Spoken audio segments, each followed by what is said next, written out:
Assalamualaikum warahmatullahi wabarakatuh. Perjalanan hidup seseorang memang biasanya merupakan rangkaian panjang, tidak instan, dan biasanya penuh liku-liku dan penuh pernik kehidupan yang mungkin unik, yang mungkin biasa, dan mungkin luar biasa.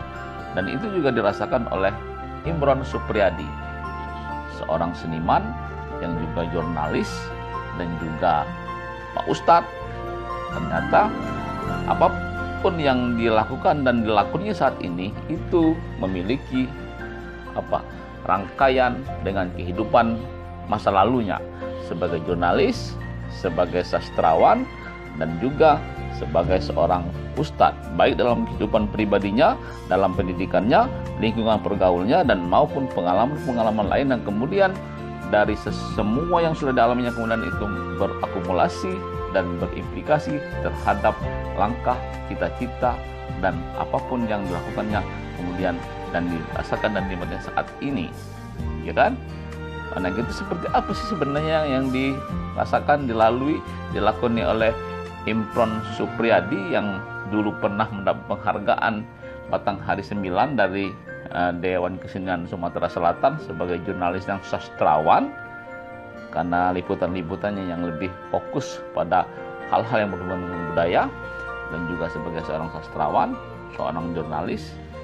Mari kita lihat bagaimana hidupnya, bagaimana ketika di masa kecilnya, ketika dia mengenyam pendidikan di madrasah, nyantri, dia meminta supaya dibelikan gitar, ternyata ditolak. Mengapa? Karena menurut orang tuanya, nyantri kok mau beli gitar, ya kan? Akhirnya step-step langkah kehidupannya kemudian memberikannya pilihan-pilihan, sehingga pada beberapa saat kemudian sampai saat ini dia menekuni sebagai seniman, sebagai jurnalis, dan sebagai ustadz, dan dia mengelola sebuah rumah tangkis. Ini edisi yang pertama dari beberapa edisi yang bakal menguak, bakal mengupas, bakal memaparkan bagaimana langkah kehidupan Imron Supriyadi.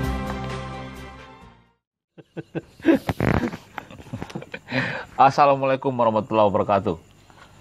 Jawab, Bu. Oh iya ya. Waalaikumsalam warahmatullahi wabarakatuh. Jadi malam ini sengaja kita membuat bincang-bincang, ngobrol. Ngobrol santai lah. Ngobrol santai.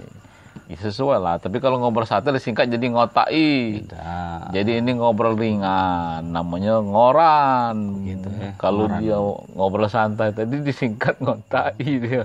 Kalau ngobrol ringan itu bukan ngoran sebenarnya. Jadi apa? Ngobrol ringan. Ngori. Ngongan. Ngori gitu kan. Ngobring.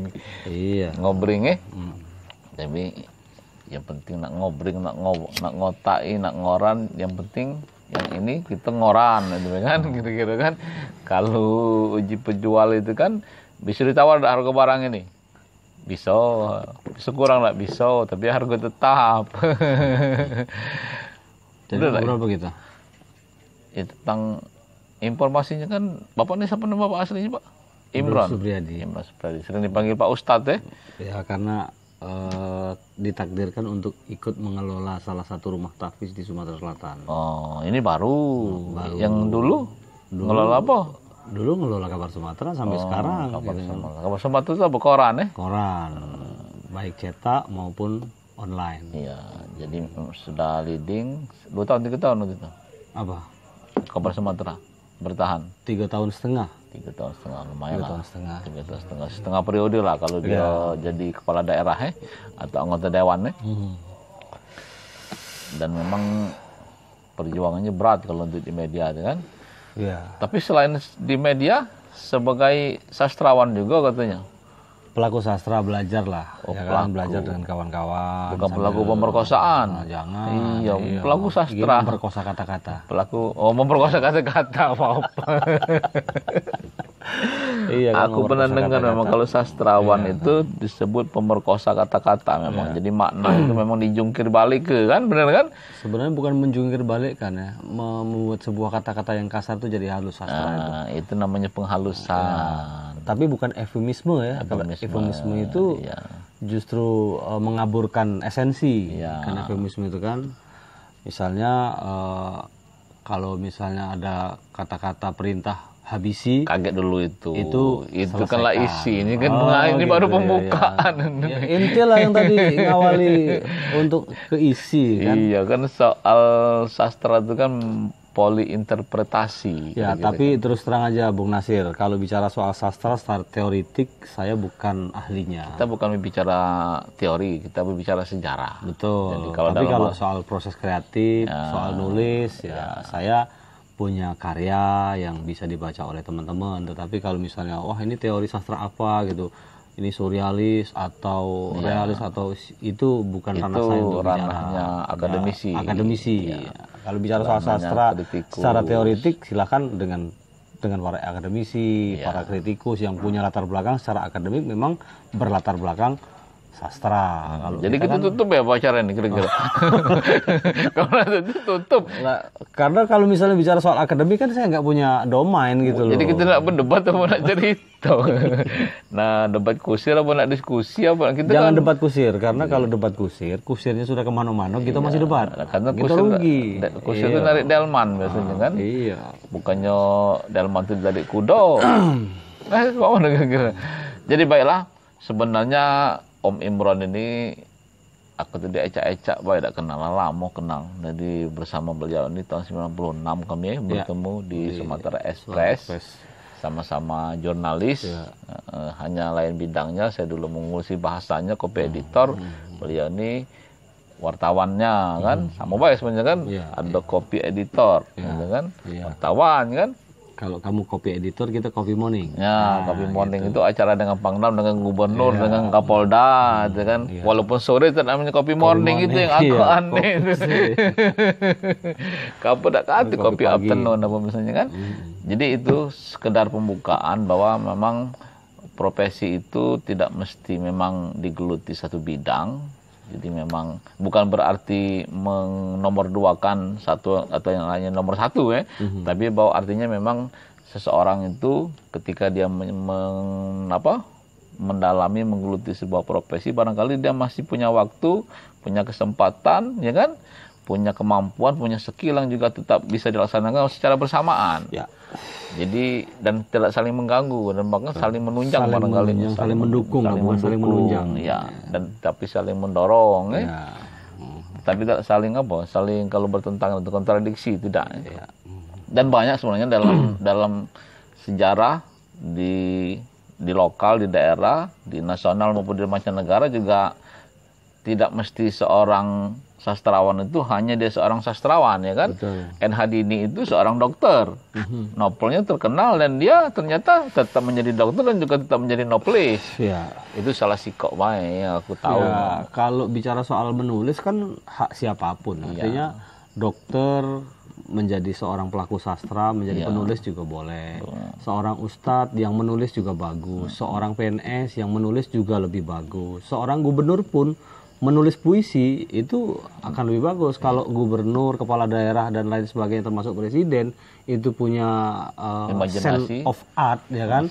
Ada sentuhan seni dalam batinnya dia, kebijakan-kebijakannya itu ya akan lebih halus, lebih indah gitu kan. Nilai-nilai ilahiyahnya itu muncul gitu kan. Kayak gitu. Nah, itu mulai keluar dari itu setuju ilahiyah itu. Iyalah kan religius lah. Nah, sastra itu kan bagian dari pesan moral ilahiyah. Al-Quran kan sastra terbesar di dunia. Siapa bilang kalau Al-Quran bukan sastra? Jadi kan bukan aku tidak ngomong kan. Iya memang. Bukan. Kalau misalnya ada orang kok saya Imron tidak punya latar belakang di sastra kan kok menulis sastra ya. Tadi yang dibilang Bung Nasir tadi.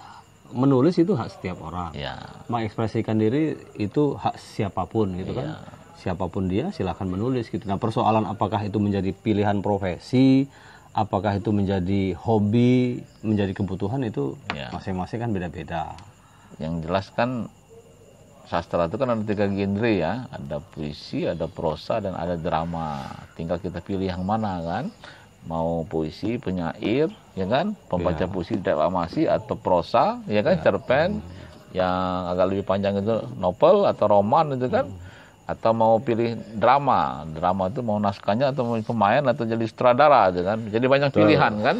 Mau diambil semua juga boleh. Ya, kalau saya sebenarnya bukan mengambil semua, Bung Nasir, tapi dipaksa oleh keadaan. Iya. Jadi kalau misalnya kita runut kenapa kemudian sastra menjadi bagian kehidupan saya sekarang, itu karena bukan wah ini sastra saya bisa terkenal, kemudian sastra itu bisa membuat saya terbranding secara publik gitu. Oh, silakan.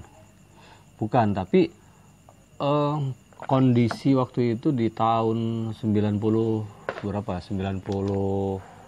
atau 93 itu, jadi waktu itu saya memang sudah atau gini saja ya, supaya agak lebih mudah memahami,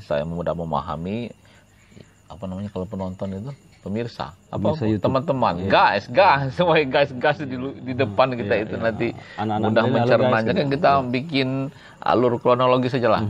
Dari lahir ya, lahir apakah memang memahami mendalami sastra sejak lahir, atau ada keturunan memang seniman sastra atau apa? Kalau sebenarnya secara genetika di dalam keluarga saya sih, setahu saya itu tidak ada, tetapi ternyata ada sepupu saya yang menjadi penulis di Jakarta. Sudah lebih dulu menjadi penulis naskah sinetron. Siapa namanya itu? Anas Bakri. Ya, sinetronnya apa yang terkenal itu? Serumpun Bambu. Oh, Serumpun Bambu. Zaman itu ada Mas Barep ya kan, ada Asrul Zulmi. Kalau Serumpun Bambu itu nanti temannya itu Seruling Gembala ya. Ya itu Seruling Bambu. Yang ditulis itu Serumpun Bambu. Kan? Ya musiknya teng teng terorero reng terorero reng TVRI dulu teng teng, iya memang dia fokus menulis naskah skenario di TVRI sampai sekarang. Nah setelah saya runut kemudian kejiwaan seni itu ternyata muncul dalam diri saya sebagai penulis juga, walaupun itu sebenarnya tidak pernah dicita-citakan, itu lahir begitu saja, Bung Nasir. Jadi gitu. Sudah berarti ada hubungan lah ya, bahwa memang sebenarnya ada aliran darah seni. Saya nggak tahu, tapi nenek-nenek saya di atas saya apakah ada yang sekarang kita bicara ini saja yang historisnya. Waktu SD itu sudah ada belum kita bakal untuk menulis? Nah, kalau SD itu selalu bahasa Indonesia, itu dulu di era-era 80-an. Kalau ada bahasa Indonesia itu selalu pelajaran terakhir, soal terakhir itu ada namanya mengarang. Nah, kawan-kawan itu rata-rata mengerjakan soal-soal yang pilihan ganda dulu.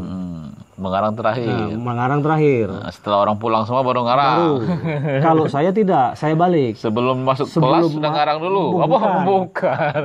Kalau saya bukan, Bung Nasir. Saya justru memilih mengarang lebih. Sebelum baca soal sudah ngarang. Sebelum baca soal yang bukan baca soal nomor itu. 1 sampai misalnya nomor 1 sampai 50 misalnya kan. Itu kan pilihan ganda tuh. Nah, terakhir mengarang sesuai dengan pengalamanmu gitu kan, misalnya berlibur di rumah nenek, dan saya masih ingat ketika kita menulis cerita waktu itu pasti pada suatu hari, nah gitu.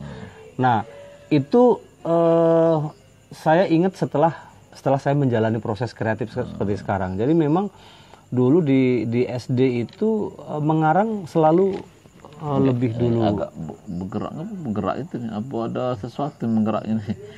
Ngomong soal ilahiyah tadi. Ulang ya.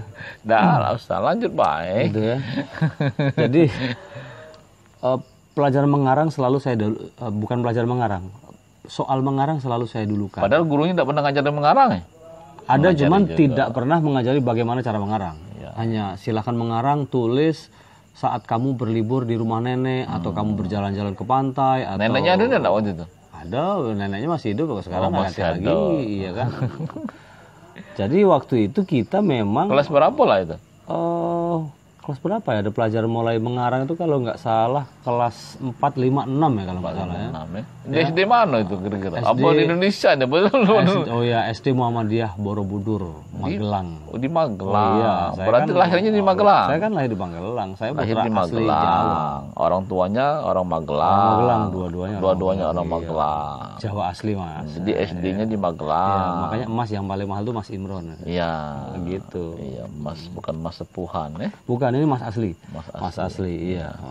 Jadi kemudian hijrah ke Dites Sumsel. dulu terpaksa nih. Dites gak usah di Batu itu kadarnya berapa. Jangan rapid test, saya tidak terlalu percaya dengan rapid test ya, ya kan. Jadi SD mengarang di Jawa kan, sekolahnya kan tamat SD. Belum oh ya tamat SD kemudian Dapat ijazah. pesantren. Pengumuman. Ke pesantren dulu. SD itu. Iya, setelah tamat SD kan ke pesantren nih. MTS-nya.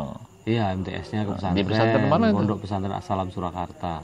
Jauh dari Magelang Surakarta. Oh, jauh. Tuh. Surakarta itu Solo tuh, bukan beda. Iya, betul. Solo. Jadi perjalanan sekitar. jadi Surakarta itu alias Solo. Kalau bahasa Jawa itu salah.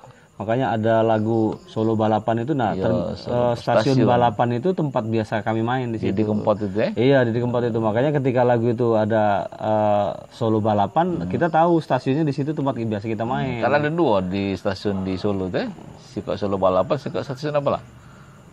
Nah, lupa aku. Apalagi satu lagi. Adalah. Karena tempat mainnya di Solo Balapan. Iya. Mungkin kita di segmen lain lah bahas soal Solo Balapan, mengapa udah sampai namanya Solo Balapan itu kan. Iya, jadi masuk pesantren As-Salam tadi jauh kan itu. Lah Jauh. bisa masuk ke pesantren As-Salam itu apa? Ya, karena ayah saya dulu ingin saya itu jadi kiai. Saya dulu memang sejak kelas 5 SD itu sudah dicekoi oleh kaset-kaset Zainuddin MZ. Jadi sejak Ustadz kelas sejuta umat. ya dai sejuta umat. Bukan ya, Ustadz, dai. Dulu masih itu zaman kaset kan. Jadi sejak kelas 4 SD itu setiap kali ada Zainuddin Kiai Haji Zainuddin MZ itu punya kaset baru ya kan. Kita kirim Al-Fatihah dulu untuk almarhum dai. Kita sama-sama untuk mengirim Al-Fatihah untuk dai sejuta umat Kiai Haji Zainuddin MZ. Kiromil Fatihah. A'udzubillahi minasyaitonir rajim. Bismillahirrahmanirrahim. Alhamdulillahirabbil alamin. Arrahmanirrahim. Suratul ladzina an'amta 'alaihim. Dan juga untuk ustadz-ustadz lainnya Ya, dan yang mudah-mudahan dalam dahulu itu para guru-guru juga, guru lah ya yang sudah para ulama dan baginda Rasulullah. warasatul anbiya. Terus Laju sedih aku. Iya, jadi sejak kelas 3, kelas 4, 5, 6 itu ayah saya selalu sambil main tenis meja. Jadi di garasi itu pingpong itu. iya, di garasi mobil Mata itu. indah bola itu kan lagu Iwan Fals, bukan tenis meja ada lagunya. Bukan itu, bola pingpong kan. Jadi di garasi itu setiap kali malam seperti ini kan, malam itu mobil tidak boleh masuk, kemudian ada garasi, ada mobil berarti waktu itu sudah. itu Oh, sama-sama boleh itu lah masih- berarti. masih Kamu cak cerita ada Palembang jorakan itu, lah. kamu nih aku main ke rumah aku. Oh, ini kaget di sana tuh kayak rumah yang besar tuh dah. Cerita Jadi kali ya. waktu itu kemudian setiap malam teman-teman yang main tenis meja di garasi itu mobil tidak boleh masuk dulu karena Dulu berapa bersaudara dulu? saya sampai sekarang satu bersaudara. Tunggal, saya anak tunggal. Tapi itu adik-adik Eka. saya banyak. Ya. Namanya harusnya Eka berarti. Nama saya Iya harusnya. Enggak. Anak tunggal Eka. harusnya kan. Cuman kan ayah saya kan tidak kenal dengan bahasa Sanskerta. Iya Imron Supriyadi. Iya, Muhammad Imron Supriyadi. Ada Muhammadnya Ada Muhammadnya. Muhammad. Dulu Jadi Imron Muhammad. Rosadi dulu. Tapi Imron Rosadi kan sudah dipakai oleh Kori ya, yang beradik Oh sama berarti waktu Nana Qasim. akte kelahiran itu Nusadi namanya. Enggak, waktu itu kan istilahnya orang tua saya sama nenek itu sempat debatable lah di itu soal nama supaya tidak sama dengan orang, akhirnya pakai Supriyadi gitu kan. Seperti itu yang nama usul ayah bapaknya atau dari nenek? Dari ayah. Oh berarti kalah neneknya itu. Terpaksa. Jadi waktu itu nama Imron itu Supriyadi. Muhammad Imron Supriyadi karena waktu itu memang Imron Rosadi sebagai Kori yang terbaik waktu itu setelah Nana Qasim ya, internasional ya. Dan setiap kali ada pengajian, setiap kali ada MTQ saya selalu diajak untuk ikut serta itu, dan waktu itu nama Imron itu melejit dan sempat apa istilahnya itu menginspirasi. Ikut MTQ. Iya, Waktu SD itu? Enggak, saya ikut menjadi penonton. Oh. Menjadi penonton. Jadi dimanapun ada MTQ, kelas kecamatan, kelurahan itu selalu Belum ikut diajak. peserta, Belum. Jadi itu yang kemudian membuat ayah saya itu terinspirasi bahwa saya harus jadi kiai. Kemudian saya harus, waktu itu contoh Kiai Zainuddin MZ itu hebat gitu kan. Tapi ya kita sebagai anak waktu itu ya nurut ya kan, nurut. Pokoknya apapun yang diperintah orang tua kita nurut. Kemudian lama-lama tapi zaman-zaman itu kita sudah suka dengan yang namanya film. Jadi dulu di SD itu walaupun kita memang disuruh jadi kiai, tapi setiap kali ada film baru itu kita selalu nonton. Film Tintin, film apa waktu itu? Macam-macam. Film bioskop dulu masih geripik ya. Ya. Jadi geripik itu tahan waktu itu bayarnya berapa ya waktu itu? 250. Oh, layar lebar. Ya, layar lebar. Yang kalau layarnya masih kalau banyak Iya, jonjol jadi garis-garis itu ya. ya model gitulah dulu kan Karena pakai proyektor itu kan. ya, bioskopnya kan pakai papan kan. Jadi pakai papan, bayar waktu itu masih 150 perak atau 500. Dikasih duit waktu itu. Apa maling? Oh, enggak, kan gitu dulu Duit jajan. enggak, dulu kan ayah kan punya peternakan ayam. Jadi telurnya dijual. Punya peternakan ayam yang lumayan lah dulu kan, terus punya usaha batu bata gitu kan. Jadi ikut buruh lah istilahnya, bukan buruh sama ayah tuh, terus ikut ngasih makan ayam, nanti minta upah sama ayah gitu kan. Termasuk beli mainan itu juga kita harus kerja dulu. Itu SD ya? SD, tapi sempat juga kita nyolong telur waktu itu kan. Jadi ngelompat Apa sudah nebak dari awal pasti? Jadi saya ini termasuk orang yang kalau pas lagi tidak dapat duit, pas lagi malas gitu kan, terus mau dapat duit gimana caranya nih? Akhirnya gudang itu kan dikunci tuh sama bapak ibu kan. Ibu lagi ngajar, ayah lagi pergi. Oh, ibunya guru ya? Ya, ibu saya guru. Siapa nama guru ibunya? Madrasah Al-Fasana. Masih ada sekarang? Masih, alhamdulillah sekarang. Kalau ayah sudah almarhum. Tahun berapa? Di Lahat tahun 2000. Oh, sempat di Lahat itu tinggal? Iya, 2006 kalau nggak salah. 2006 2007 lah meninggal kan di Lahat. Nah, jadi nyuri telur, saya jual. Nah, Pernah dibuat jadi cerita enggak itu? Apa? Di Ngarang tadi. Ada sih, ada, tapi nggak di tulisan waktu itu, nggak. Tulisan novel berikutnya nih yang waktu ulangan. Iya. Bukan pernah tahu ulangan dibuat.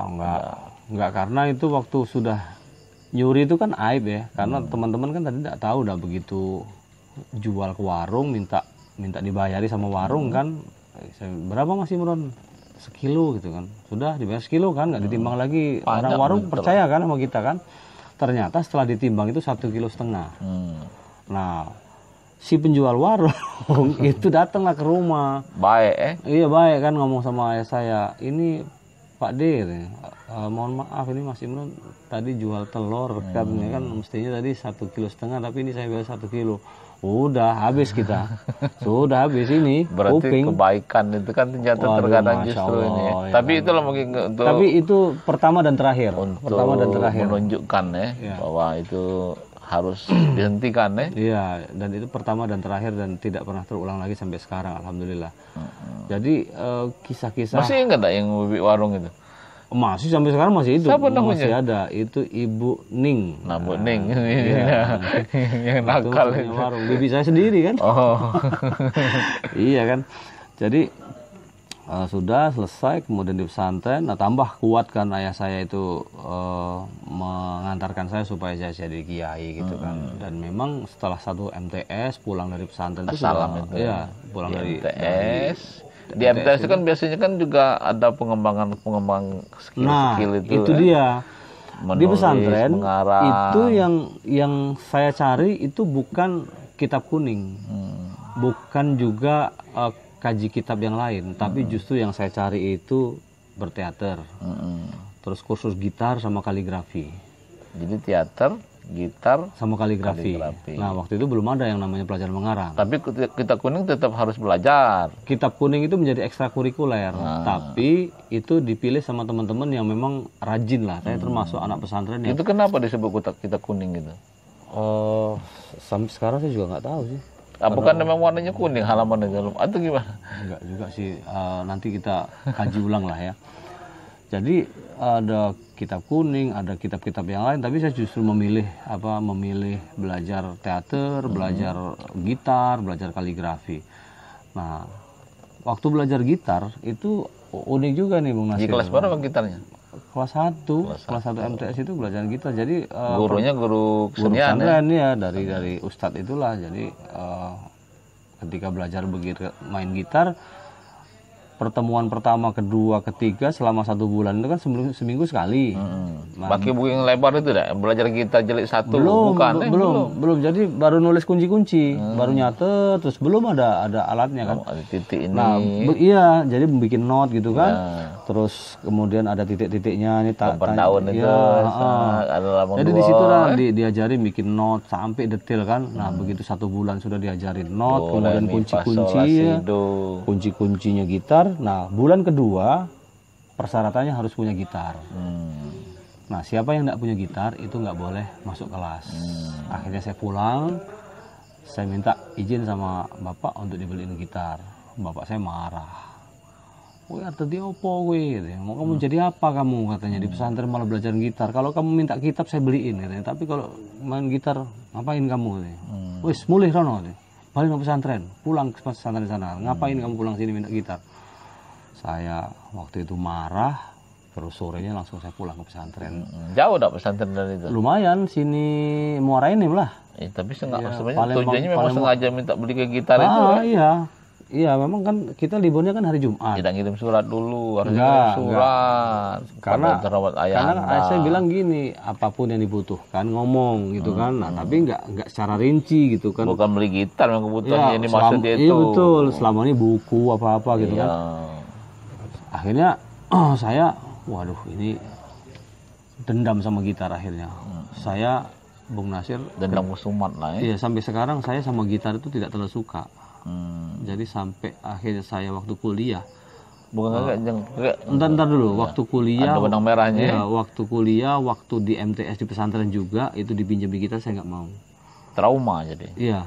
Jadi sama gitar itu saya sampai sekarang nggak mau megang, nggak mau. Jika kunci pun belum bisa. Nggak tahu sama sekali saya dengan musik. Nah, jadi akhirnya kan setelah nggak belajar gitar, apalagi yang kaligrafi sama teater. Nah, teater kan modalnya kan cuma badan, latihan, duduk, modal mulut, meditasi, modal suara, mau acting. Iya. Nah, nggak ada modal misalnya harus pakai alat ini. Nah, termasuk kaligrafi itu pakai modal.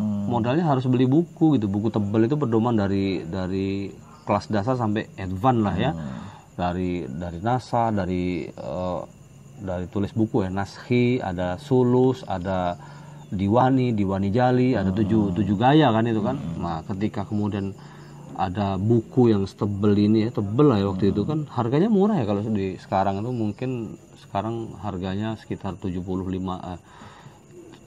berapa ya sekarang, mungkin sekitar 150-an lah, 150-an ribu. Kalau zaman itu masih harus beli itu. Harus beli kan kalau yang mau kursus betul. Jadi balik lagi waktu itu. Flashback saya ke gitar, karena gitar nggak disetujui. Pengalaman gitar akhirnya saya nggak mau minta sama ayah saya kan. Waduh, ini cuma kan waktu itu dia benar asal beli ke kitab dibeli ke, jangan beli gitar. Jadi akhirnya saya nggak minta apa-apa. Khusus cuma minta beli buku yang memang yang standar yang bukan yang wajib ya, bukan buku ekstrakurikuler. Kalau Fathil Quran ya, namanya Fathil Quran itu kan memang pelajaran ekstra. Nah, kemudian di situ di samping teater, mental saya ditempa di pesantren, saya ikut belajar teater. Kemudian ya tampil akhirnya belajar teater itu waktu itu main iya, main drama. Belum belajar naskah, menulis naskah belum main drama. Jadi biasanya kalau di pesantren itu naskah apa yang dimainkan biasanya? Biasanya naskah apa yang hubungan dengan religius lah ya. Misalnya kisah Umar bin Khattab, kemudian Bilal bin Rabah gitu kan. Dan banyak sekali sih yang sempat ikut main ya. Mainnya itu di kelas-kelas. Kan setiap minggu sekali kan ada namanya muhadoroh ya. Muhadoroh itu latihan pidato. Nah, saya bukan belajar pidatonya, Bung Nasir. Saya malah justru ingin mengisi acara di hiburan. Nah, hiburannya salah satunya drama. Ada yang baca puisi, ada yang main gitar gitu kan. Nah, saya lebih tertarik dengan drama itu teater, kan sama teater. Berarti kalau puisi belum tersentuh. Puisi belum tersentuh, kemudian nulis juga belum tersentuh lah. Setelah rentang waktu beberapa tahun selesai dari MTS, MTS, kemudian lanjut ke SMA. Apa itu tadi pesantren itu? transmigrasi Oh. transmigrasi ke Lampung. Ke Lampung. Jadi saya melanjutkan di Aliyah Muhammadiyah Di Lampung, di Lampung, di Metro. Di Metro. Lampung Tengah. Lampung Tengah. Cari tahun nian pula Lampung Tengah Metro. Iya, Metro Lampung Tengah sampai tahun 89. Tahun 89 itu pecah peristiwa Warsidi. Warsidi di Lampung ya. Iya, Warsidi di Lampung. Nah, Warsidi di Lampung dan Di Metro Warsidi itu. di Metro ya di Tapi jauh dari kampungnya. jauh lah, jauh ya, lumayan jauh lah dari sini ke mana ya, dari pusat kota ke Mesuji itulah ya. Lumayan jauh lah peristiwa. Cuman efeknya ke kota karena memang pusat yang diserang oleh Warsidi itu zaman-zaman itu di pusat kota Metro. Jadi memang kami juga zaman itu peristiwanya juga sangat. Jadi waktu itu ikut sekolahnya di SMA, pesantren ya, SMA. Aliyah apa namanya? Aliyah Muhammadiyah. Oh, tadi SD Muhammadiyah, pesantren As-Salam, SMA-nya Muhammadiyah. Aliyah Muhammadiyah. Jadi ada basic Islam kalau ya. Begitu sudah tahun 89 itu Kelas 1 itu. pecah Warsidi kelas 1, ada kekhawatiran ayah saya terhadap diri saya karena suasana Metro memang tidak aman waktu itu kan. Jadi kami itu sekolah di Metro itu dilingkari oleh tentara, polisi gitu kan. Kelas 1 89. Kelas 1 waktu itu kan. Jadi 89 pecah. Bukan waktu lahir itu tahun berapa kelahiran? 73. Oh, 73. Iya kan. Jadi 89 itu sudah di kelas 1 SMA. Nah, jadi pecah Warsidi itu kemudian membuat ayah saya khawatir dan akhirnya saya dipindahkan ke Kota Bumi, Lampung Utara. Lampung Utara. SMA-nya SMA apa? SMA Sama. Aliyah juga, Aliyah Gupi. Aliyah Gupi sekolah yang dekat ini ya, dekat lapangan itu bukan? Dekat rel. Skip Tanjung Aman. Tanjung Aman. Bukan dekat rel bukan ya? Kan itu SMA negeri kan? SMA negeri. Ya, jadi sekolah Aliyah Gupi di situ ya sekolah cadangan lah, karena memang kondisi waktu itu kan dari swasta ke negeri tidak mungkin, sudah di Aliyah. Nah, di Aliyah Gupi inilah kemudian pertama di Aliyah Muhammadiyah dulu sebentar ya. Di Aliyah Muhammadiyah itu ya, di Metro tadi. Ya, di Metro tadi. Jadi sebelum pecah Warsidi kita itu bikin sebuah geng kecil di kampus, di sekolah. Di sekolah itu di kampus itu namanya Genesis, singkatannya Generasi Ingin Sukses Selamanya. Bahkan kami dulu ada pakai logo.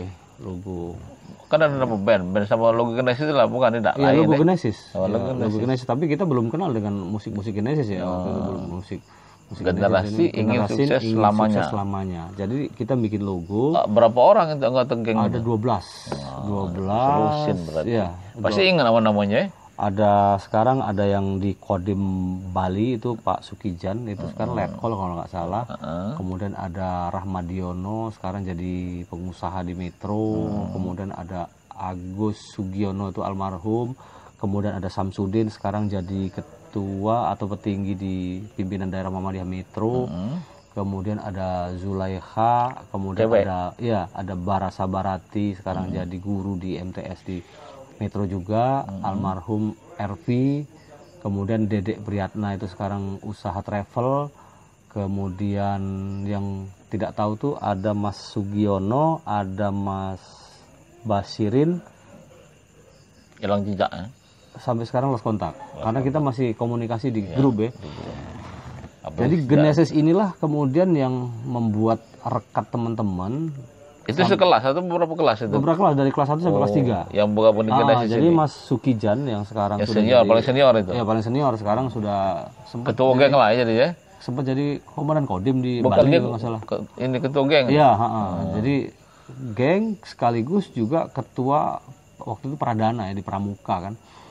Jadi kita punya grup Genesis, dan Genesis ini menjadi sebuah lembaga yang oposisi di sekolah tuh. Jadi di luar OSIS, IPM, di luar IPM kami kan Ikatan Pelajar Muhammadiyah kan. Ikatan Pelajar. Ya, di luar OSIS ya, di luar Pramuka, di luar PMR. Nah, akhirnya sampai kita mangkalnya di mana waktu itu Genesis itu? Apa di kantin, apa di belakang, apa di sebuah garasi mobil teman saya namanya. Satu lagi teman saya namanya Muhammad Nurholis, itu putranya almarhum Pak M. Kasiro, Bukan- pimpinan daerah Muhammadiyah Metro. Bukan gitu. Nurholis Majid, bukan ya? Bukan, M. Nurholis. M. Nurholis. Waktu itu sempat jadi anggota dewan lah ya di Metro. Nah jadi disitulah kita bersaudara dengan teman-teman. Kemudian, nah Genesis ini kemudian ikut belajar bahasa Arab di sekolah itu. Oh, di Tapi bukan di sekolah, artinya kita membuat sebuah kelompok. Dia tidak boleh minum, tidak boleh berzina, harus sholat, harus takwa. Nah, gitu. Jadi namanya agak ekstrim, tetapi isinya sangat spiritualis, ya kan. Jadi akhirnya sampai kita bikin logo, Bung Nasir. Logo Nazi itu bukan? Bukan, logonya logo seperti partai. Ya. Jadi sampai akhirnya setiap anggota tuh harus dipasang logo itu. Di- Nah, ciri khasnya ada tiga kancing baju di belakang itu miring. Itu ada ilmu dan amal gitu. Ada iman, ilmu dan amal gitu. Tiga, iman, ilmu, dan amal. Ya. Tapi terakhir kami kemah di Metro Kibang, manunggal dengan TNI, ketahuan ada logo, baru kita dinasihati. Kan ada namanya partai dibuat, Partai Genesis. Oh, Partai Iya, Genesis. kita bikin Partai Genesis di Padahal tahun itu zaman Orde Baru ya. Orde Baru. Orde Baru itu kan cuma 2 partai, 1 Tiga, ormas. ya, satu golongan, ya kan. Golkar Jadi, kan, bukan partai itu. Jadi waktu kemah di Metro Kibang itu menyatu dengan TNI, ditanya, Partai ini apa Genesis. gitu? Ada tempel baju pramuka, tapi di sini ada tulisannya Partai Genesis. Itu dekat tato ya. Oh, enggak ada. Itu kan kita sudah sepakat harus spiritual kan. Jadi akhirnya dikasih tahu, Dek, ini partai ini enggak boleh, ini harus dilepas. Wah, OTB kalau dulu istilahnya ya, itu, organisasi tanpa bentuk. gitu kan. Kita baru tahu ternyata kita bikin partai itu dilarang waktu itu kan. Kita nggak tahu, taunya bahwa Partai Genesis itu sama dengan OC, sama dengan IPM gitu kan. Karena bikin logo dan ditempel di baju itu, Bung Nasir. Nah, itu disulap di bordir. Di border nyetak gitu loh, nyetak. Pas itu ya. Dan waktu itu belum ketahuan sama Kepsek gitu kan. Jadi begitu Kalau pulang. disingkatkan sama dengan Golkar pula, PG, Partai Golkar. Cuman dulu kan belum ada nama partai ya, Golkar kan masih Ya, Golkar, masih golongan, ya ya kan. golongan. Jadi setelah itu kemudian kita disadarkan oleh para TNI, aparat keamanan, kemudian ya sampailah kabar itu ke sekolah, dan maaf kata kami juga dimarahi lah, dikasih tahu sama kepala sekolah bahwa ini sudah melanggar gitu kan. Jadi logonya harus diturunkan. Akhirnya kita sepakat dilepas gitu. Ada berapa baju waktu itu yang sudah ditempel itu? Kadang Ya, ada semua pramuka, anggota. bukan kita mestinya Imran ada berapa ikat baju waktu itu sudah ditempel itu? Setiap Pramuka, teman-teman baju ada yang putih ada yang kali ya? Enggak, Atau kaos. kalau baju putih itu ciri khasnya bukan pakai logo, tapi ciri khasnya ada kancing baju 3 miring di Di sini. belakang miring, iman, ilmu, amal Iya, tadi ya. betul. Jadi dia kancing bajunya harus kontras, misalnya kalau putih Hitam. itu kancing bajunya harus hitam atau mungkin coklat gitu kan. Iya. Jadi itu yang kemudian kita baru sadar setelah ternyata partai itu nggak boleh gitu kan. Ya, Partai terlarang. iya, Apa dilarang kan sebenarnya kan beda maknanya kan sedikit. Terlarang dengan dilarang gitu kan kira-kira. iya, waktu itu kan sangat ekstrim loh zaman Sekarang ini boleh terlarang dilarang ini kan. Iya. Jadi tapi tidak dibubarkan ya. Cuman cukup untuk dilepas logonya gitu Iya. kan. Dan Karena kita punya kayak namanya dibubarkan kan harus ada terbentuk dulu kan, ada berdiri.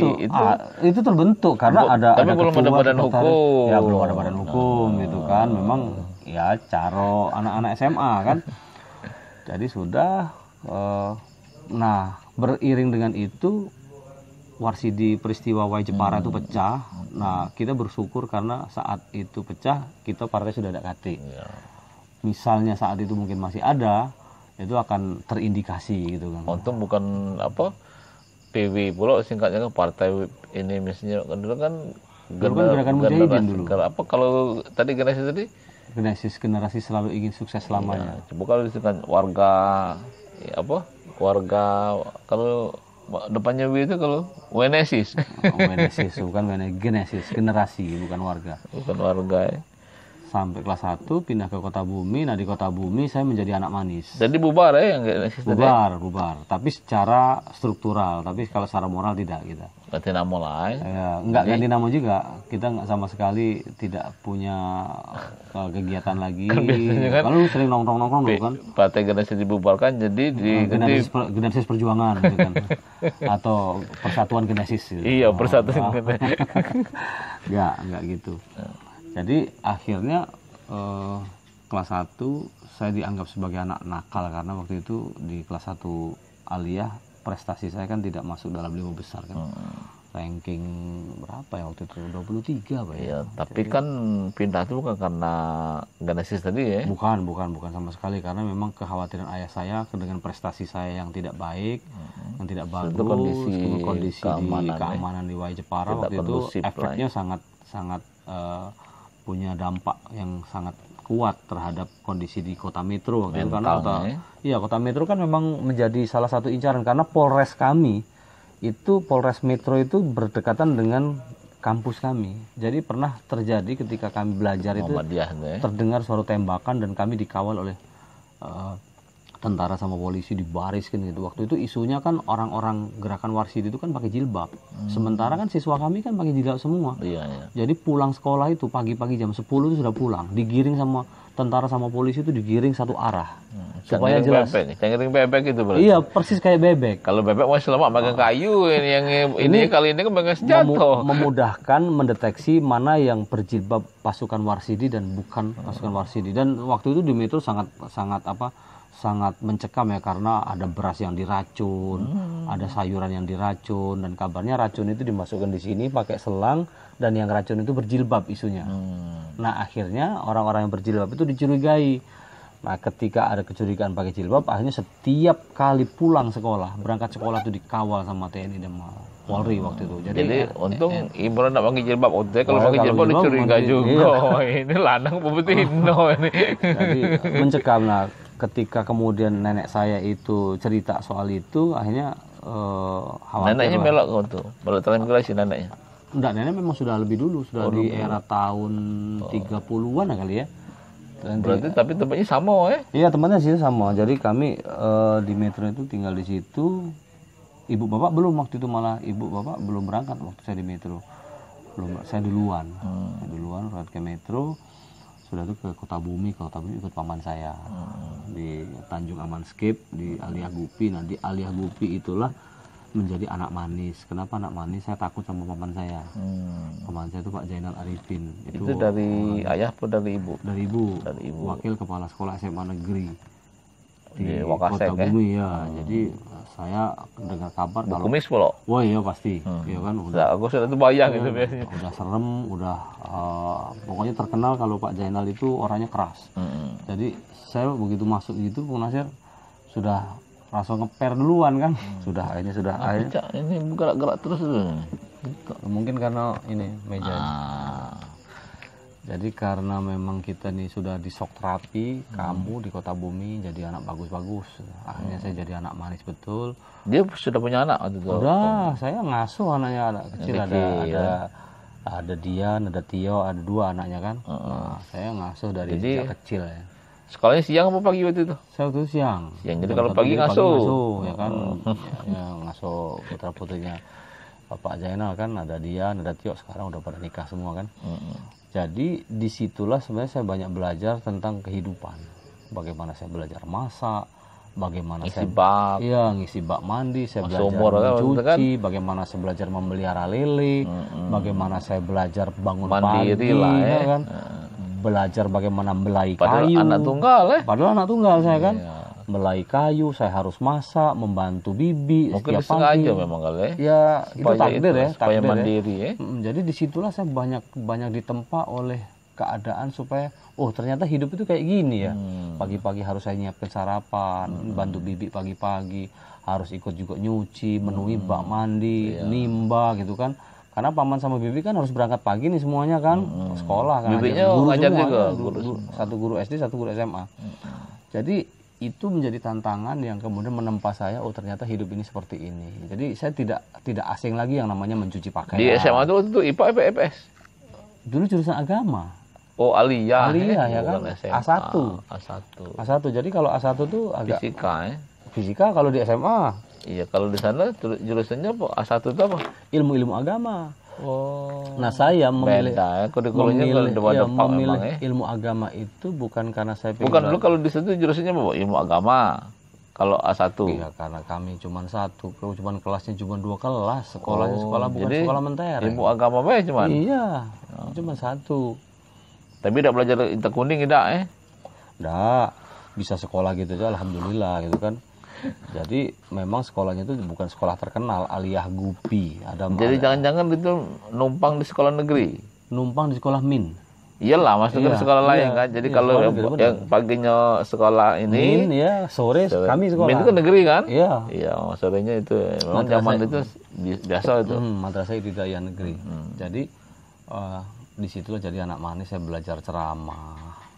Saya belajar ngaji, bergaul dengan anak-anak remaja masjid, dan ketika saya belajar ceramah dengan senior saya namanya Mas Marjuki, saya kok heran, kepala sekolah ini kok setiap kali ceramah untuk siswa selalu Mas Marjuki yang disuruh ceramah, kok nggak ada yang lain gitu kan.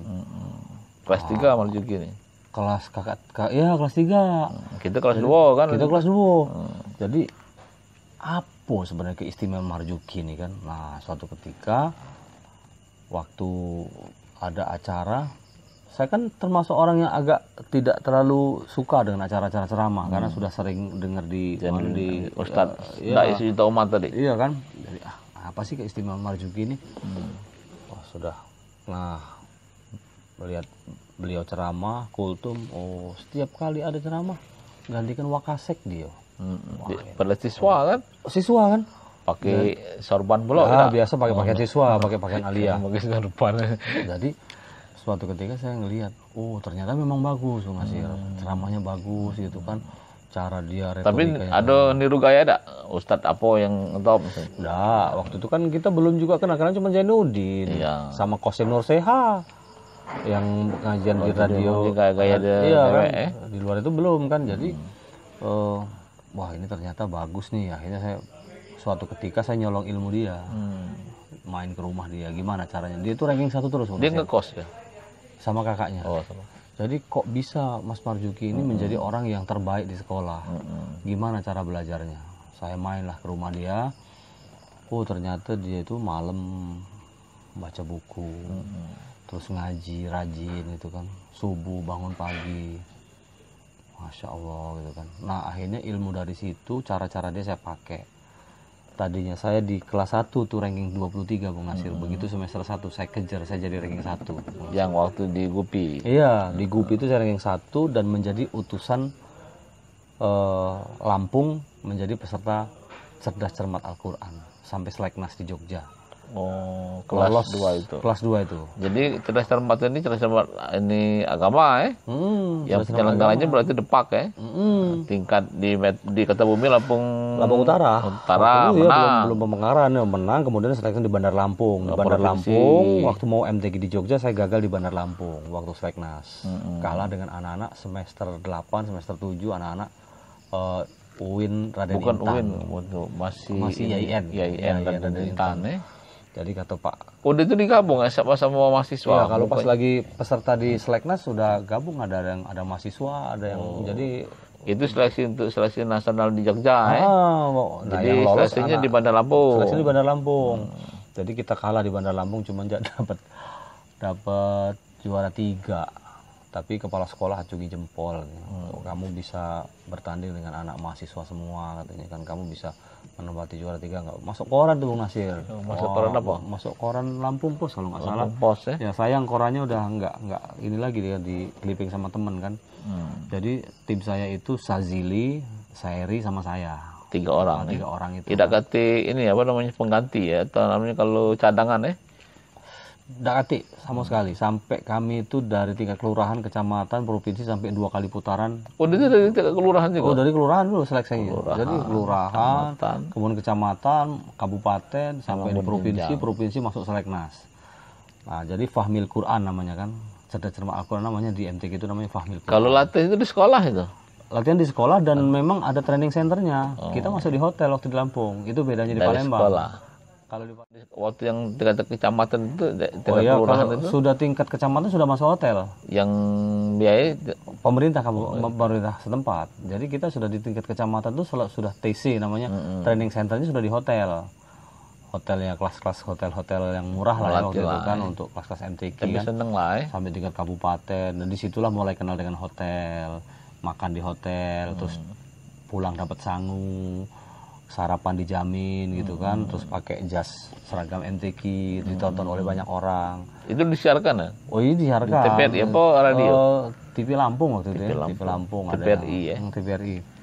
TVRI-nya kan masih nginduk ke ini rasanya, nginduk ke transmisi waktu itu masih. Apa? Masih siaran transmisi ya namanya. Apa nginduk ke TVRI sih tidak? Apa sudah swasta? Ada swasta belum? Waktu itu ada TV Lampung lah. TV Lampung. Sama itu apakah memang dia siaran cuman kirim berita atau nggak tahu, kita kan waktu itu belum jadi jurnalis, belum paham kan.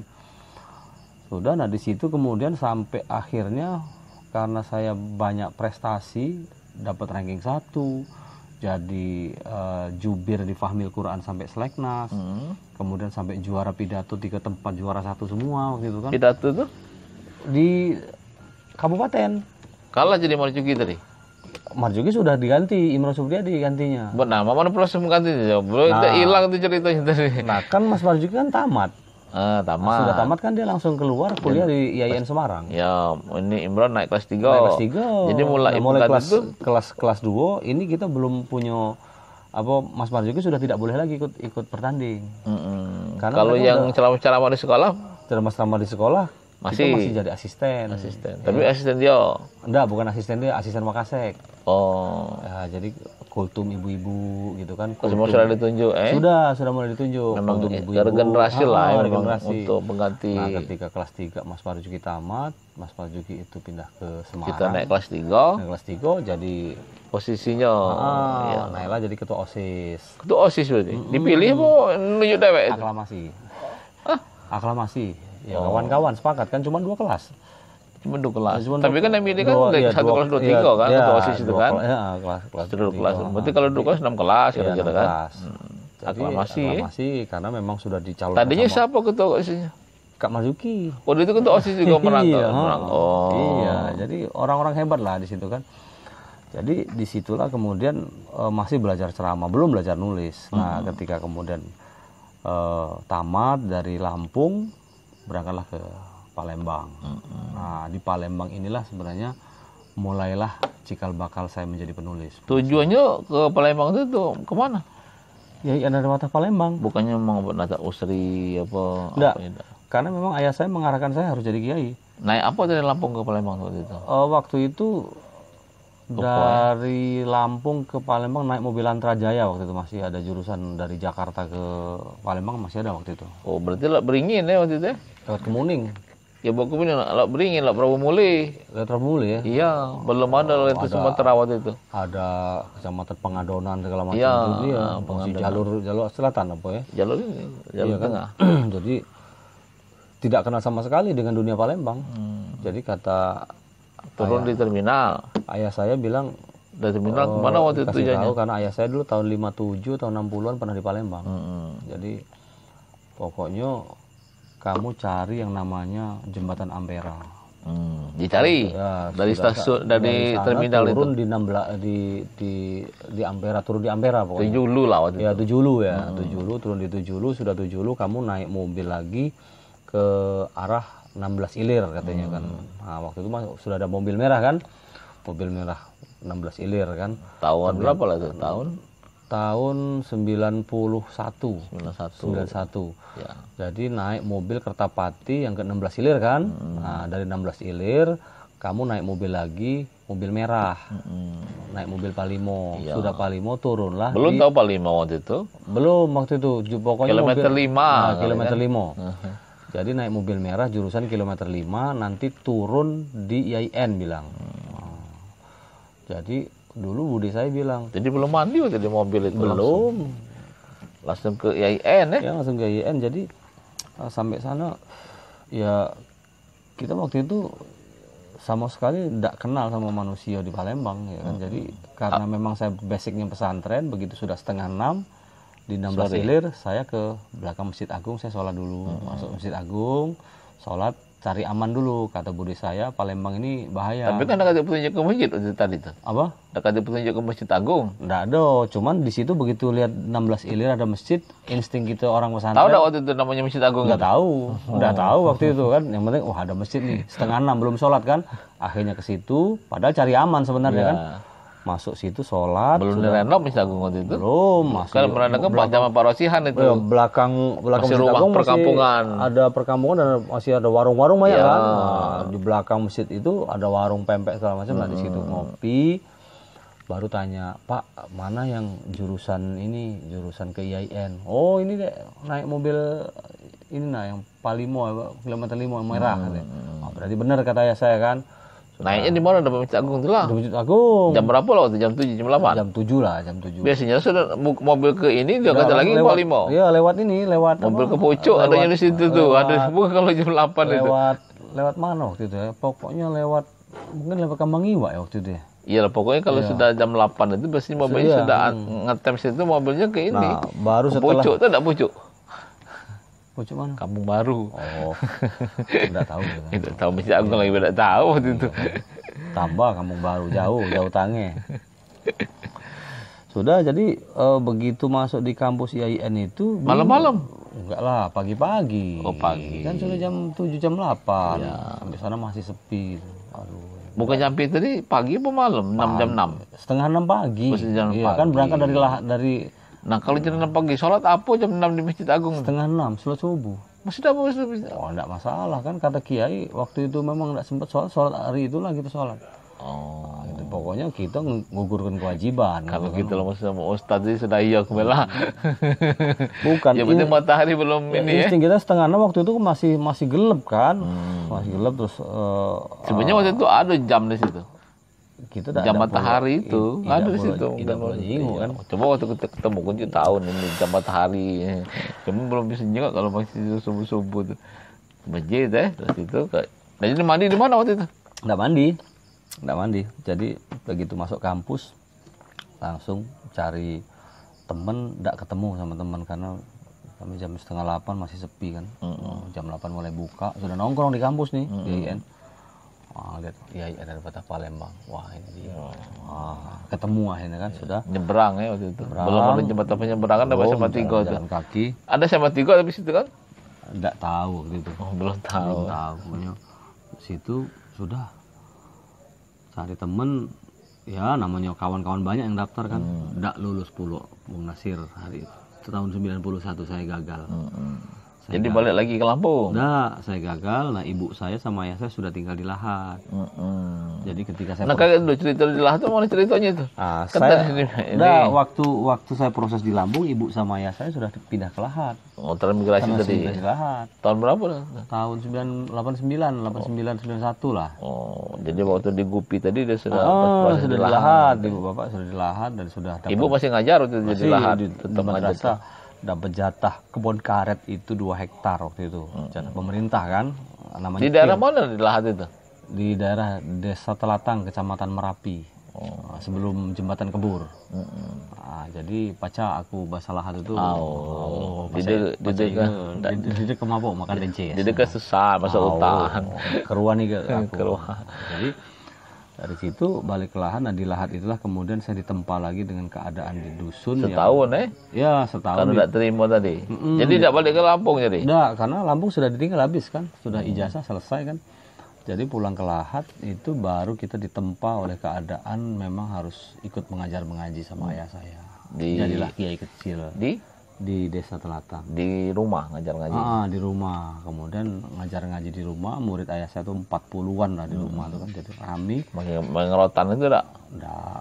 Rotan tapi enggak dipukul kan. Paling mukul lantai lah waktu itu kan. Jadi ibu saya sama ayah saya ngajar ngaji, saya bantu. Nah disitulah kemudian saya ditempa bagaimana saya menghidupkan masjid, memakmurkan masjid, ngajak anak-anak. Stop dulu. Kita matikan dulu. Kita simpan. Jadi kalau ikut honorer di madrasah tempat ibu ngajar. Saya ngajar bahasa Arab, sejarah Islam, kemudian mengajak murid-murid sekolah untuk memakmurkan masjid. Madrasah. Iya di madrasah. Madrasah apa namanya? Madrasah Watoniyah. Watonia. Di kampung itulah. Watonia itu aliran ya, bukan? Bukan, Watonia itu kan waton negara. Oh, Siswa memang waton. nama Ya, madrasahnya ya. Madrasah Ibtidaiyah Swasta Watonia. Ya, tingkat SD kan itu. Apa? Ibtidaiyah itu tingkat SD Iya, kan. tingkat SD. Jadi di situ saya ngajar bahasa Arab. Jadi taman SMA, Aliyah, balik situ ngajar SD ya. Nggak lulus dulu. Iya, tidak lulus tadi kan ngajar di SD. Iya, ngajar di SD honorer gitu, terus kemudian membuat TKTPA pertama sekali di Kecamatan Merapi waktu itu. Ini pertama waktu itu Punya ini Karang Taruna apa punya ini punya Ibu masjid. PKK. Punya masjid. Oh, punya Punya masjid. PKK Remi sampai Pak Bupati Kaprawi Rahim waktu itu berkunjung. Bapaknya Niko. Itu ya. Yang Humas PTBA itu, yang jadi- kemarin sempat jadi DPD. Iya. Pak Kaprawi itu kan Aku malah nggak tahu. Jadi Pak Kaprawi Rahim itu sempat pernah jadi memberikan sekda. Pak Kaprawi itu ngapa gitu kalau nyembah Pak Kaprawi ini. Walau kita tidak tahu kan. Jadi sebuah kehormatan kepada untuk kita lah waktu itu kan didatangi oleh seorang bupati. Jadi nah di situ kemudian tahun berikutnya baru kita melok tes lagi. Palembang lagi. Lulus baru mulai kuliah. Nah di kuliah itu Jurusan apa kemarin ngambil? waktu itu ngambil Fakultas Usuluddin jurusan dakwah. Usuluddin itu apa? Usuluddin itu jurusan filsafat sih. Filsafat Ya, ya. filsafat ada filsafat agama, ada filsafat jurusan Tapi filsafat. kita ngambil Jurusan akidah filsafat, ada Fakultas Usuluddin itu Kita jurusan dakwah, jurusan dakwah. Saya ngambil jurusan dakwah. Pilihan waktu itu di Tarbiyah, Syariah sama Usuluddin kan. Tapi ternyata justru diterima di Usuluddin jurusan dakwah. Jadi mahasiswa ini waktu itu belum jadi ini UIN Belum, masih masih IAIN, tiga kuliah, fakultas itu kan. jadi dakwah kan. Memang ada bakat kita jadi ini kan. Di Fakultas Usuluddin itu kemudian bergaulah lagi dengan teman-teman di Teater Aladin. Siapa ketuanya waktu itu? Waktu itu ketuanya Pendirinya Ratu Dewa bukan? ya kalau informasinya gitu, ada Kak Ratu Dewa, ada Kak Wijaya, ada Kak Alfi Julizul Azwar pendirinya, ada Bir Azwar yang Pol SMA itu bukan lain. Julizul Azwar mantan dekan Fakultas Usuluddin. Kalau waktu itu kalau tidak salah ketuanya aku lupa ya, tapi periode berikutnya ada Rapa Yudin yang sekarang jadi aktivis di NU Sumatera Selatan, ya kan, di PKB kalau nggak salah. Kemudian ada Antoni Ansori yang sekarang jadi dosen di UIN. Kemudian ada beberapa temen yang lain tuh dari Teater Aladin, banyak sih yang kemudian ikut membentuk saya untuk menjadi seorang pelaku teater waktu itu kan. Nah di situ bergaulah dengan teman-teman, kenalah yang namanya Pak Rusdi B almarhum. Rusdi B. Ya, Rusdi B almarhum. Yang ngalamin organ itu ya, musik ya, bukan? Enggak, bukan. Dia pemain teater ternyata. Pemain teater membina di bidang tamadun di Departemen Agama Sumsel. Nah, Kacamata agak gemuk rasanya ya. ya. Kenalah dengan Pak Muhsin Fajri, Pak Ibrahim, Pak Nur Hasan almarhum. Nah disitulah kemudian kenal dengan dunia teater makin dalam. Waktu itu belajar di ASPB Subuh namanya. Apa namanya? ASPB Subuh itu Apresiasi Seni Budaya Palembang. Apresiasi Seni Budaya Palembang. Subuh. Tapi belajarnya subuh-subuh. Bukan, subuh itu Subuhnya. seniman, ulama, budayawan, umarok, dan hanya itu apa kalau nggak salah, lupa aku. Hakim. Jadi ASPB Subuh itu sebuah lembaga yang dibentuk di Kanwil Departemen Agama Sumsel, yang kemudian di situ mengajak seluruh aktivis teater yang bersedia untuk berlatih teater setiap Jumat sore atau Minggu sore gitu. Itu bukan subuh-subuh ya? Enggak, sore, asar, walaupun namanya subuh kan. Subuh ini kan akronim sebenarnya. Jadi akhirnya kita belajar berteater. Belum jadi penulis, Bung Nasir. Nah, jadi suatu ketika punya waktu untuk mengisi acara-acara TVRI waktu itu. Jadi saya kenal dengan beberapa tahun berapa itu? tahun 95, 94 ya. Semester berapa lah? Semester 3 lah. Tigaan. Semester 3 ya.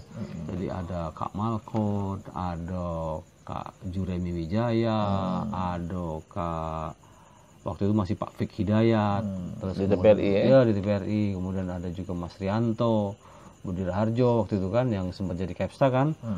Nah, jadi kita banyaklah teman-teman di situ kan.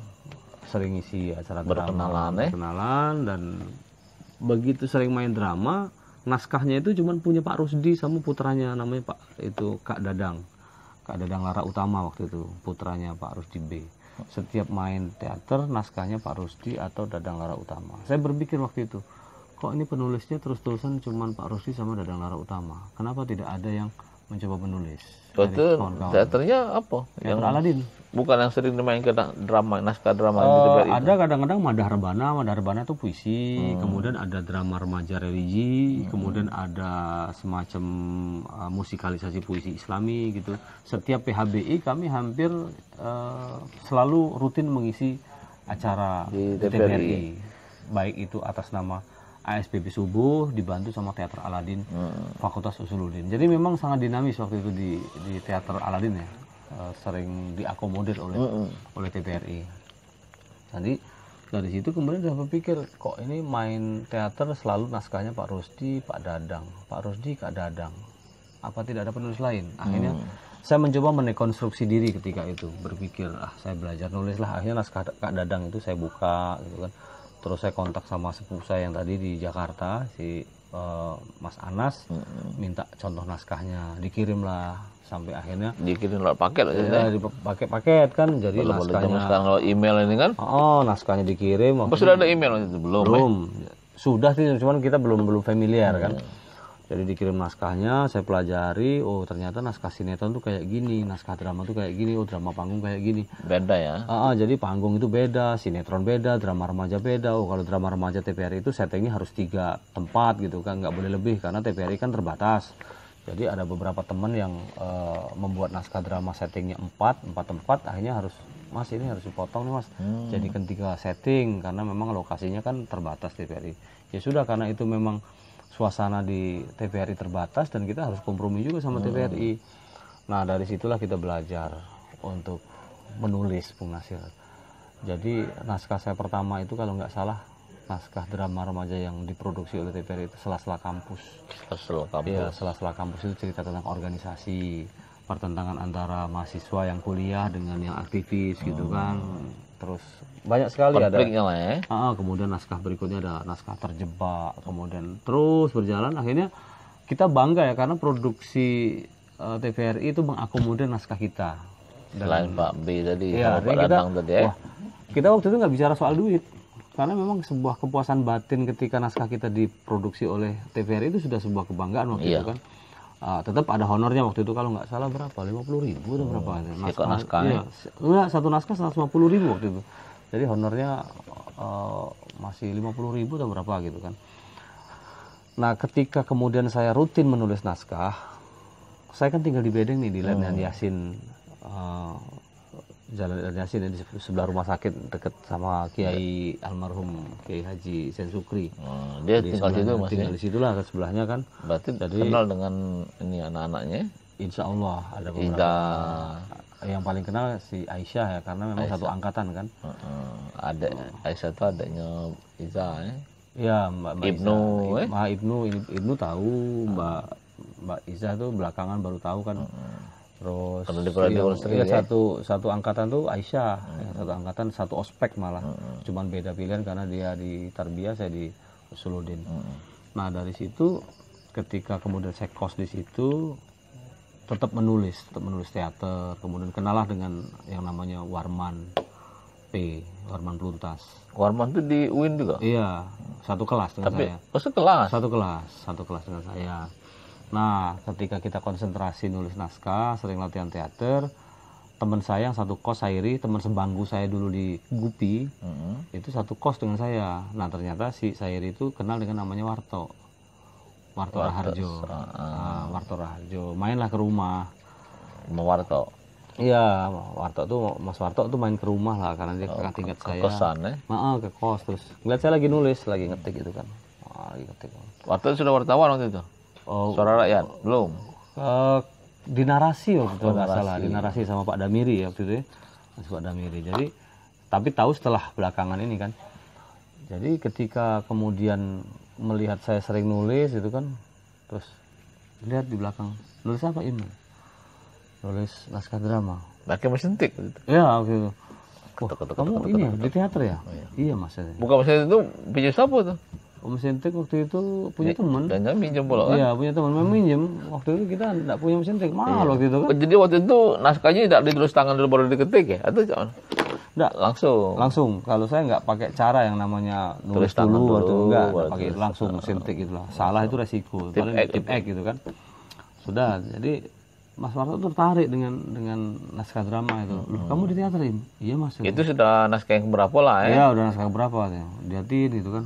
Oh, saya juga di teater. Wah, mulai bangkitlah emosi kita kan sama orang teater. Jadi nak marah dia, nak nangani dia emosi. Nah, maksudnya secara emosional itu tertarik kan. Wah, ini secara emosional ada gitu ya. Iya, di teater apa mas?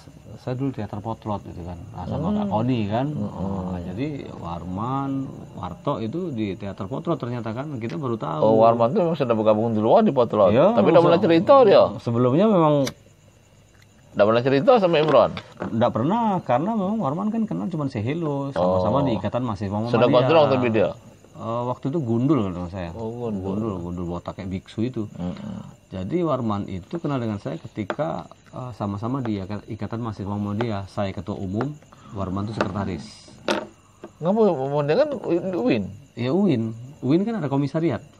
Ada komisariat IAIN, ada komisariat Unsri. Untuk Ikatan Mahasiswa Muhammadiyah. Iya, ada komisariat. Oh, berarti Ikatan Mahasiswa Muhammadiyah itu bukannya harus mahasiswa Muhammadiyah ya?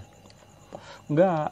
Kan setiap itu kan ada DPD tuh, DPD kan Sumsel, kemudian di bawah DPD itu ada namanya komisariat, komisariat IAIN, komisariat Unsri, gitu. HMI lah. Ya sama kayak HMI, BMI itu ada rayon ya, ada rayon IAIN, ada.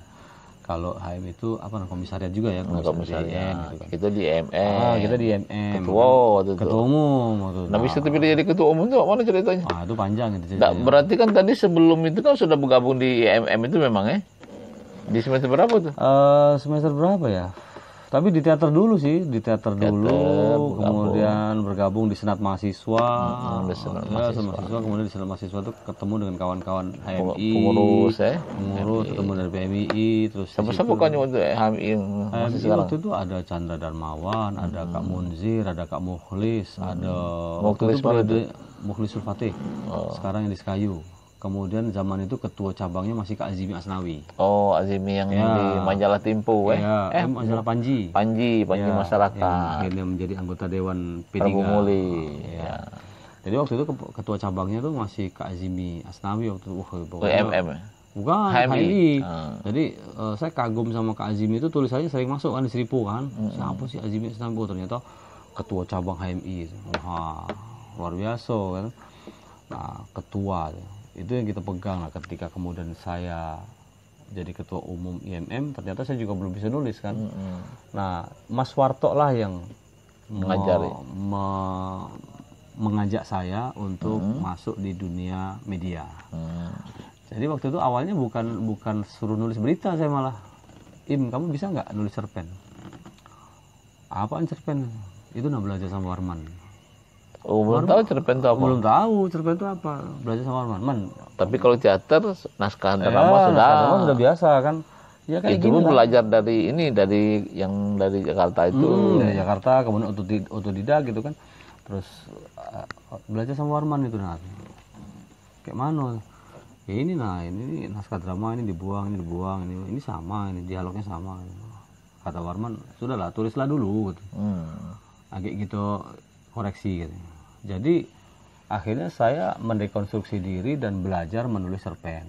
Nah, begitu nulis cerpen selesai, pas Warman datang, Man, tolong koreksi. Belum lagi megang naskah, dia sudah nyari pena, sudah nak nyoret. Woi, kakek dulu baca dulu, pasti banyak salah. Langsung, begitu ini tidak usah, ini tidak usah. Kalau banyak lah, ini tidak usah, ini bahasa drama. Setelah itu ibu melangkah mendekati pintu, itu tidak perlu, itu bahasa drama naskah kau. Jadi gimana? Tiba-tiba pintu itu berderit, terbuka, muncul seorang ibu dari balik pintu. Cukup itu. Deskripsi. Iya, deskripsi. Kalau ini kan enggak, ibu kemudian melangkah mendekati pintu dan membuka pintu ini naskah drama. Ini enggak usah coret dong. Wah, sudah balikin lagi. Kau bikin lagi. Jadi sampai berapa kali gitu kan. Jadi Warman lah yang orang pertama yang mengajari saya menulis cerpen gitu kan. Nah, setelah itu lepas, Mas Warto nggak ada hubungan lagi dengan saya. Jadi begitu saya punya cerpen pertama saya itu Sarung judulnya. Saya kasih ke Mas Warto. Wah, langsung dimuat di Narasi. majalah. Bukan, majalah Ukhuwah. Ternyata saya baru tahu Mas Warto itu pengelola majalah Ukhuwah YIN. Oh, majalah internal kampus ya. Majalah YIN. Wah, setelah itu baru kemudian saya diajak Mas Warto untuk ikut wawancara dengan rektor YIN waktu itu Pak Muhammad Said, diajak wawancara. Nah, setelah wawancara saya dijebak sama Mas Warto. Setelah selesai, kamu tulis ya yang tadi. Yang mana Mas? Yang ngobrol tadi. Oh, saya nggak nyatet. Ya sudah, seingat-ingat kamu aja. Nulis apa? Ya nulis berita, apalah terserah. Pokoknya tulis apa yang kamu ingat. Waduh, gimana ya? Oh, sorry ya, sebelum itu setelah kita nulis cerpen, akhirnya saya diikut sertakan untuk menjadi peserta jurnalistik. Workshop jurnalistik dasar. Di Oleh UIN Mas ya? Warto, ya. Kamu ikut YIN, aja. Mas, ya? Faktor Susuludin pelaksananya nih. Nanti kamu ikut ya untuk acara ini, peserta workshop jurnalistik. Cerpen tadi ya?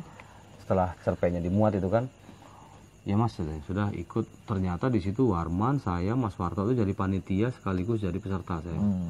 Jadi kalau pas lagi materi saya jadi peserta, tapi kalau pas lagi bagi-bagi nasi saya jadi panitia. Dan terakhir itu sempet nasi itu kami bertiga. Warman, saya, Warto, tinggal sisa satu. Jadi sebungkus bertiga. Sebungkus bertiga. Nah, itu sejarah. Ada satu lagi temen yang dekat itu namanya Hernita waktu itu. Cewek ya. Jadi melihat kondisi itu, kemudian saya termasuk orang yang sudah sangat concern ya dengan dunia tulis, karena memang latar belakang saya kan penulis naskah drama kan. Nah, Mas Warto bilang, kau belajar ini aja, nulis berita seperti yang pernah dikasih materi waktu itu. Nah, termasuk waktu wawancara dengan Pak Rektor. Gimana Mas nulisnya? Ya waktu materi kemarin lah. Nah, akhirnya belajar jurnalistik di situ. Setelah itu baru belajar nulis cerpen sama Warman, kemudian terus akhirnya yang nulis rektor tadi apa? Jadi dimuat di Ukhuwah. Dimuat di Ukhuwah. Itu waktu nulis itu berapa batang tuh enggak terketik-ketik satu huruf pun. Ngapa? Ya nggak bisa nulis. Sudah kan Mas Warto? Belum Mas. Berapa batang? 2 batang sudah. Lah merokok Sudah merokok itu sudah lama. Jadi sudah dipasang kertas itu, udah duduk. Mas, apa mau diketik? Ya sudah seingat kamu. Satu huruf pun belum terketik. Ya Allah, sudah mulai jam 1 malam ini. Jadi akhirnya mencoba untuk berusaha menulis. Sudahlah.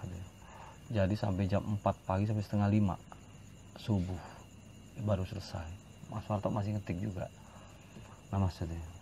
Suka sawang untuk mesin tik ya? Iya tuh. Berada nggak mesin tik waktu itu? Waktu itu apa ya? Brother kali ya. Brother Royal ya. Royal. Brother gitu kan. Sunting gitu kan. Sudah Mas, aku istirahat dulu ya. Sudah. Gimana Mas? Ya sudah, besok lah. Sudah. Jadi memang Mas Warto tidak mengoreksi waktu itu. Tidak mengoreksi, yang penting saya itu berkarya. Jadi lama-lama saya terus disuruh ikut terus wawancara, disuruh nulis. Sudahlah, tulis berita, itu ada acara itu, ada pentas teater, itu kan hobimu. Kau tulis aja lah.